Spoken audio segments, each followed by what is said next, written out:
semua, selamat datang ke channel Kokoci. Kali ni Miss Kiha nak kongsi tentang ni pula, 270,000 untuk bantu Nat Zainal. Sebanyak 270,000 berjaya dikumpul dari Pertubuhan Kebajikan As-Siddiq untuk tabung kecemasan Nat Zainal bagi membantu membiayai kos perubatan dan rawatan pelakon popular itu. Pelakon dan rakan baik Nat, Ungku Ismail Aziz, menerusi hantaran video di Instagram berkata sebahagiannya sudah disalurkan kepada hospital untuk membiayai kos rawatan hospital dan selebihnya akan ditumpukan kepada rawatan dan ikhtiar lain.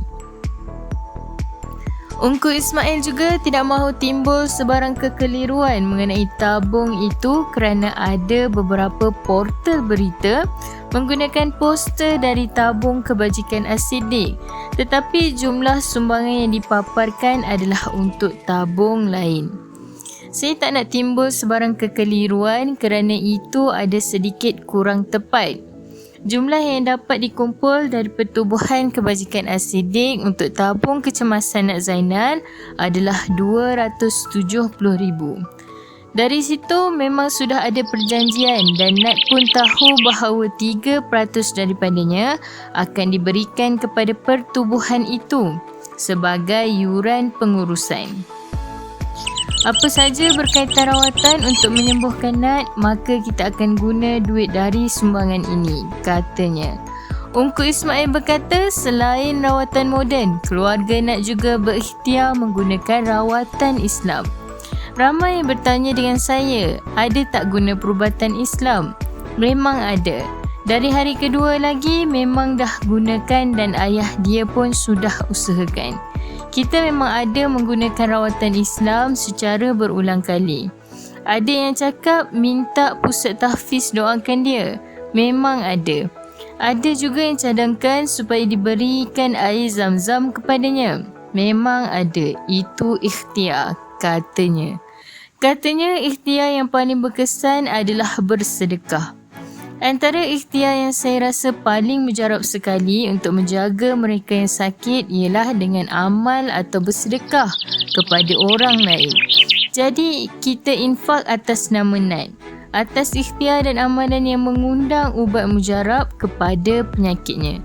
Ada diinfakkan kepada rumah anak yatim, masjid, pusat tahfiz dan orang-orang yang memerlukan.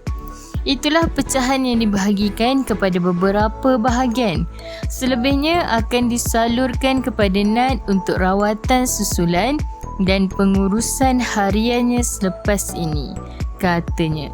Menurut Ungku Ismail, berdasarkan nasihat doktor, ada beberapa situasi bakal berlaku terhadap Nat di mana dia tidak boleh berada dalam keadaan cergas, terutamanya untuk bekerja semula.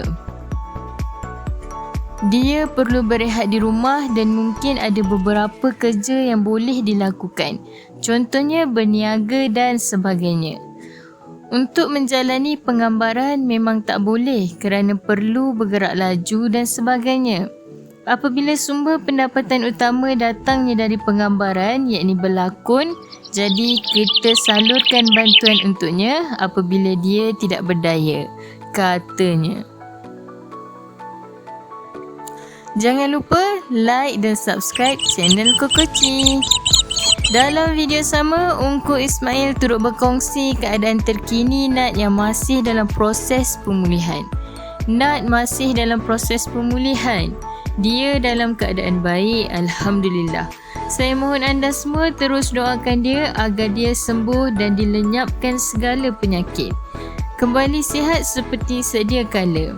Dalam video terdahulu, saya ada jelaskan bahawa saya tidak mahu terlalu kerap berkongsi berita terkini kerana dalam proses pemulihan ini, dia banyak berehat. Jadi tak ada banyak benda yang boleh saya kongsikan, katanya. Diulangi, artikel ini diambil dari artikel berkenaan. Sebagai penggemar media hiburan, harus berhati-hati dalam memilih sesuatu isu. Kami tidak bertanggungjawab kerana pihak kami tidak tahu kesahihan berita yang dikeluarkan. Jangan meletakkan kepercayaan penuh dan membuat spekulasi atas perkara yang kita tidak pasti. Menghayati hiburan boleh, jangan sampai kita melibatkan diri dengan fitnah dan buka aib mereka. Ya, kejap-kejap. Nak lihat apa seterusnya? Subscribe dulu, okey? Okey, sedikit ya. Janji. Okey. 1, 2, 3. Okey, subscribe. Terima kasih. Jangan main-main dengan sumpahan mulut aku.